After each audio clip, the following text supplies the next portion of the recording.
Donc, nous continuons encore ce matin, Matthieu chapitre 10, et nous allons continuer dans la même pensée que Jésus veut se multiplier, il voit la moisson grande, et il décide d'appeler ses 12 à participer avec lui dans le travail qu'il est en train de faire. Donc, il se multiplie. Il va se multiplier un peu plus loin par 70. Je ne sais pas si on l'a dans Matthieu.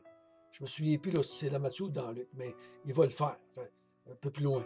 Mais ce matin, ici, on va continuer à regarder ce premier envoi des 12.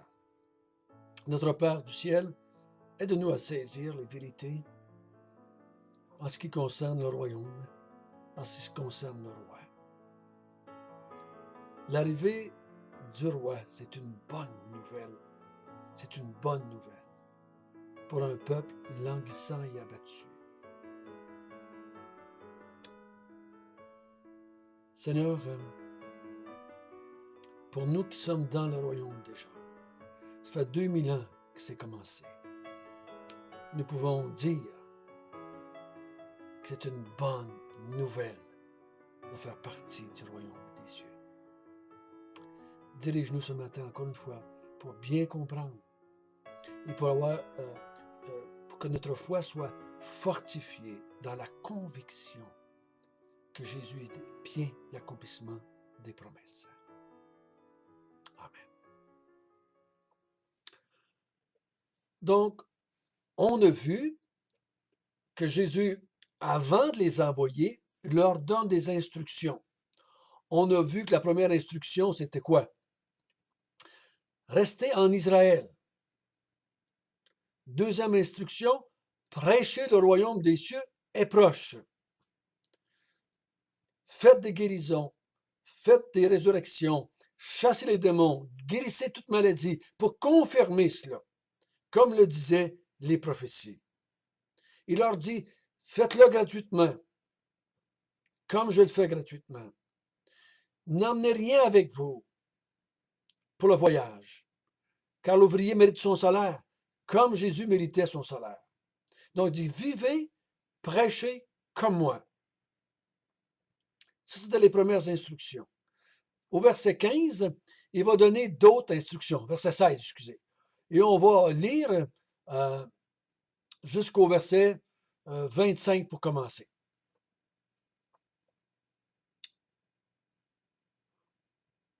Voici, je vous envoie comme des brebis au milieu des loups. Soyez donc prudents comme les serpents et simples comme les colombes. Mettez-vous en garde contre les hommes, car ils vous livreront aux tribunaux. Ils vous battront de verges dans leur synagogue. Vous serez menés à cause de moi devant des gouverneurs et devant des rois pour servir de témoignage à eux et aux païens. Mais quand on vous livrera, ne vous inquiétez ni de la manière dont vous parlerez, ni de ce que vous direz. Ce que vous aurez à dire vous sera donné à l'heure même. Car ce n'est pas vous qui parlerez, c'est l'Esprit de votre Père qui parlera en vous. Le frère livrera son frère à la mort, et le père son enfant. Et les enfants soulèveront contre leurs parents et les feront mourir. Vous serez haïs de tous à cause de mon nom, mais celui qui persévérera jusqu'à la fin sera sauvé. Quand on vous persécutera dans une ville, fuyez dans une autre. Je vous l'ai dit en vérité, vous n'aurez pas achevé de parcourir les villes d'Israël que le Fils de l'homme sera venu. Les disciples n'est pas plus que le maître, ni le serviteur plus que son Seigneur. Il suffit aux disciples d'être traités comme son maître et aux serviteurs comme son Seigneur. S'ils ont appelé le maître de la maison Béelzébul, à combien plus forte raison appelleront-ils ainsi les gens de sa maison?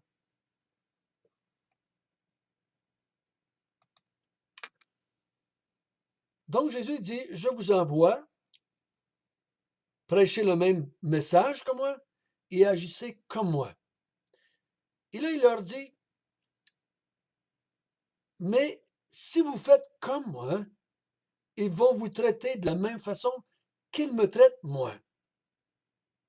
Et les disciples ont été témoins oculaires de l'antipathie pour Jésus. Ils ont vu que les chefs juifs, ils l'ont vu, les chefs des synagogues réagir. Ils ont vu les rois réagir. Ils ont vu les rois, comment ils ont agi envers Jean-Baptiste. Ils savent que le royaume des cieux, c'est pas facile. Et ce qu'il va leur annoncer, c'est, il dit, si vous agissez comme moi, vous allez être traités comme moi. Serviteur comme maître. Hein? Serviteur comme maître. Donc, il dit, je vous mets en garde. Le royaume des cieux, ça ne va pas être facile. Ça ne va pas entrer facilement. Nous venons établir un royaume là où c'est les ténèbres. Nous venons établir un royaume de lumière dans les ténèbres. Nous venons établir un royaume de Dieu lorsque il y a un prince qu'on appelle le prince des démons. Le prince de ce monde. Donc il dit, je vous dis, au verset 16, soyez prudents comme les serpents, soyez simples comme les colombes. Une colombe, c'est très faible et ça le sait, et ça fuit devant le danger. Les serpents, c'est plus wise. Ils vont se cacher. Ils sont prudents. Ce serpent, en règle générale, les serpents, ils sentent que quelqu'un qui s'en vient, ils vont fuir.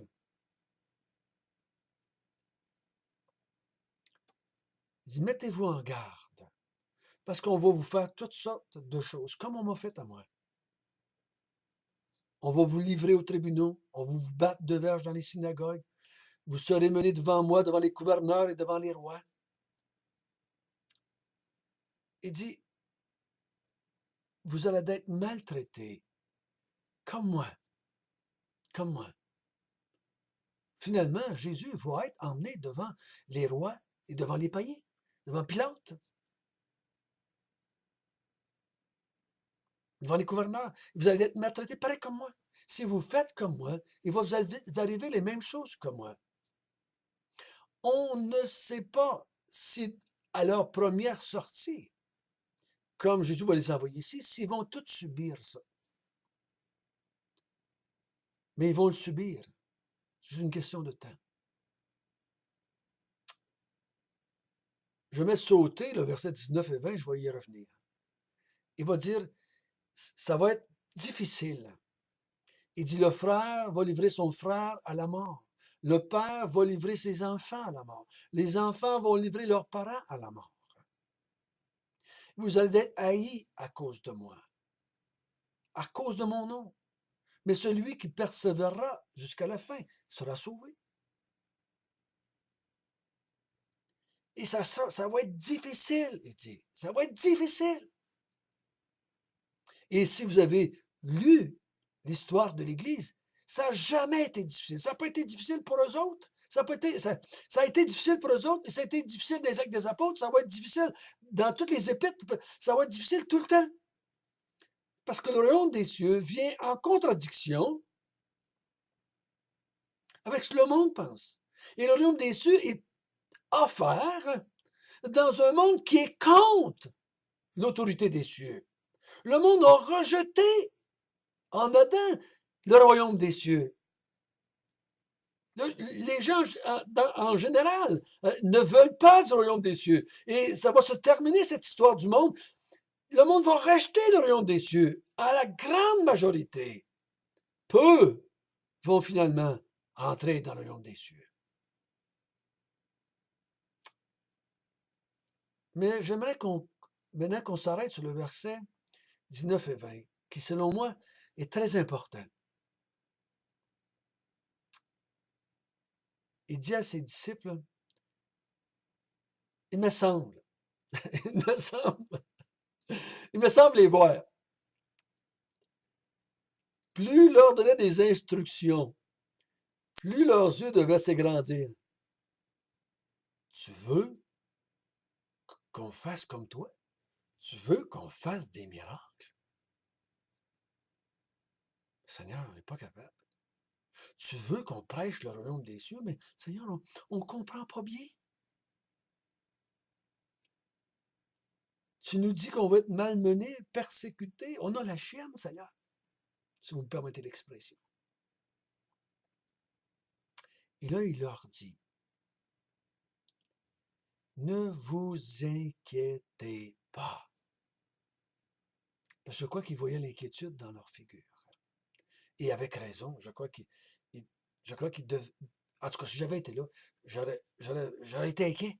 J'aurais été vraiment inquiet. J'aurais dit, mais Seigneur, ce que tu nous demandes, c'est impossible. On n'y arrivera jamais. On te suit, là, puis on te suit des fois de loin, même un peu, on se cache derrière toi parce que on a peur un peu, on est inquiet, on ne comprend pas tout. On te pose un paquet de questions pour comprendre ce qu'on va faire tout seul. Ou deux par deux. Et là, Jésus leur donne la solution. Ne vous inquiétez pas de ce que vous allez dire.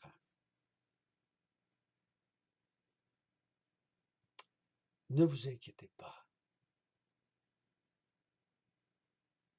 Car ce n'est pas vous qui parlerez, mais c'est l'Esprit de votre Père qui parlera en vous. Moi, je crois ici que c'est une intervention que Jésus va faire d'une façon très spéciale, comme il a fait à quelques reprises à travers son ministère. Vous pouvez être dans une autre opinion que moi. Mais je crois que ce qu'il est en train de faire, c'est ce qu'il va faire.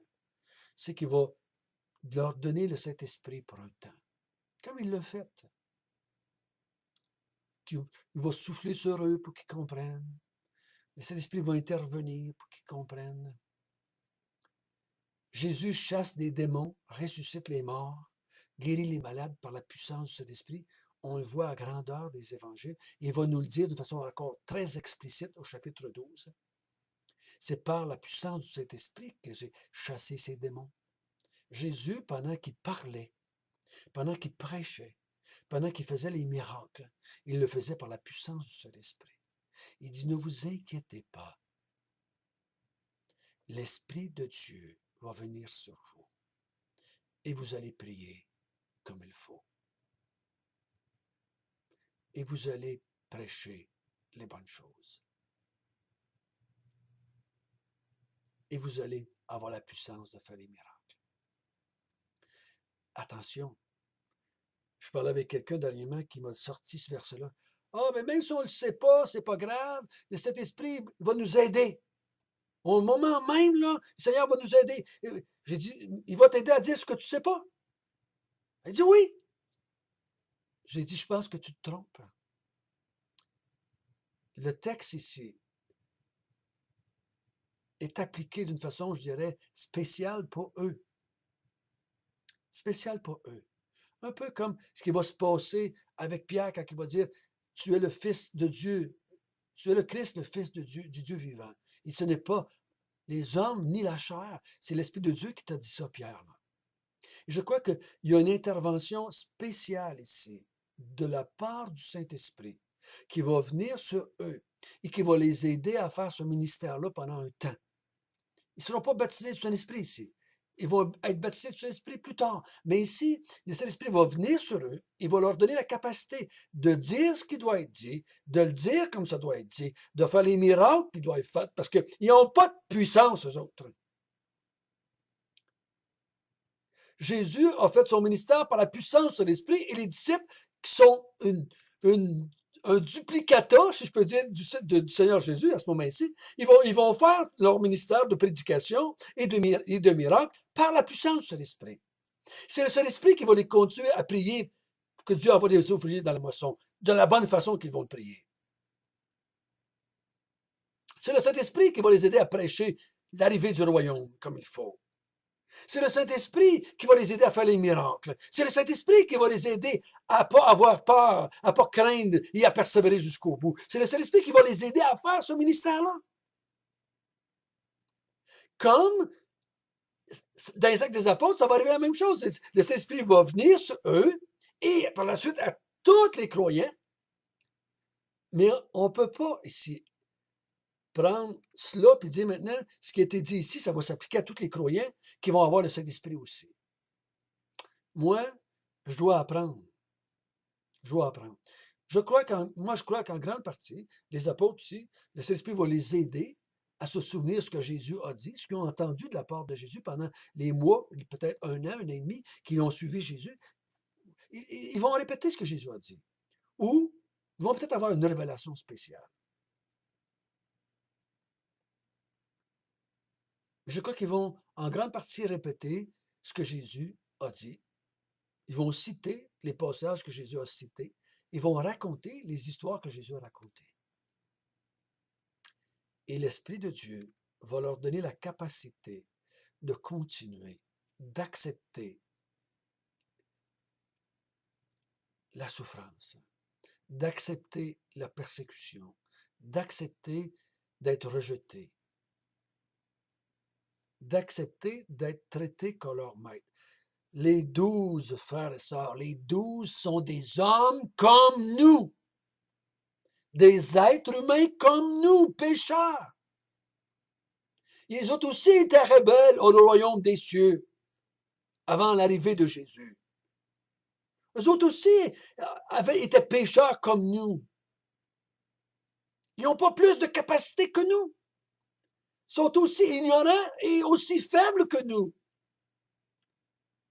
Mais par la puissance du Saint-Esprit, Dieu va les rendre capables d'accomplir le ministère que Jésus leur confie ici. Aller dans les villes et villages alentours, prêchez que le royaume des cieux arrive, faites les miracles, et soyez convaincus que l'Esprit de Dieu, l'Esprit de votre Père, va vous donner la capacité pour faire ce que je vous demande de faire.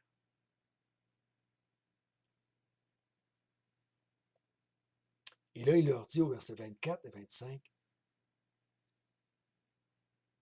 23, continuez à ce que je vous ai dit. Allez de ville en village, on vous persécute, ne vous laissez pas malmener, ne vous laissez pas tuer, allez dans d'autres villes.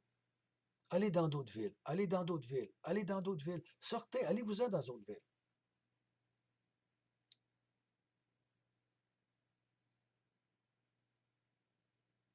Et il leur dit, vous n'aurez pas fini de parcourir les villes d'Israël que le Fils de l'homme sera venu. Et là, il y a toutes sortes d'interprétations ici. Il y en a qui disent qu'il parle du monde entier, il parle de ces... Moi, je crois qu'il parle de l'accomplissement du Fils de l'homme. Que le royaume de Dieu, ils n'auraient pas fini de parcourir tout Israël, que le Fils de l'homme va être venu.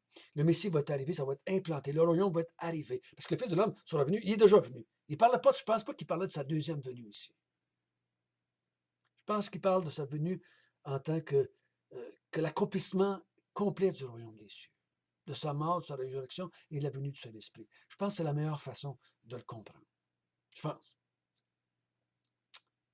Au verset 24, 25, il dit, mes chers disciples, il vous suffit d'être traités comme moi. Les disciples comme le maître, le serviteur comme le Seigneur. Souvenez-vous qu'ils m'ont traité de Béelzébul. Ils vont vous traiter de la même façon. Mais l'Esprit de Dieu qui est en vous, qui va être en vous, que l'Esprit va vous donner, le Père va vous donner, qui va vous rendre capable d'accepter ça et de continuer jusqu'à la fin. Jusqu'à la fin. Notre Père du ciel, merci du verset 20. C'est l'Esprit de votre Père qui va agir en vous. Et c'est l'Esprit de notre Père qui agit en nous depuis que nous sommes entrés dans le royaume des cieux. C'était la promesse ici, que tu ne peux pas faire l'œuvre du royaume sans l'Esprit de Dieu. Jésus n'était pas été capable de le faire sans l'Esprit de Dieu. Les apôtres n'ont pas été capables de le faire sans l'Esprit de Dieu. Et nous ne sommes pas capables de le faire non plus sans l'Esprit de Dieu. Seigneur, nous l'avons cru. Nous l'avons, le Saint-Esprit. Et nous l'avons expérimenté qui est en nous. Nous avons été rejetés bien des fois. Et nous avons persévéré. Pourquoi? Parce que l'Esprit de Dieu est en nous. L'Esprit de Dieu est en nous. L'Esprit nous a aidés à comprendre la bonne nouvelle et l'Esprit de Dieu nous aide à prêcher la bonne nouvelle. Mais Seigneur, le travail des apôtres ici confirme que Jésus est bien le Messie. Confirme. Parce que le Père va confirmer que les envoyés de Jésus sont bien les envoyés du Messie parce qu'il leur donne le même pouvoir que le Messie pour quelque temps. Merci de nous avoir confirmé encore ce matin que le Messie est bienvenu. Au nom de Jésus.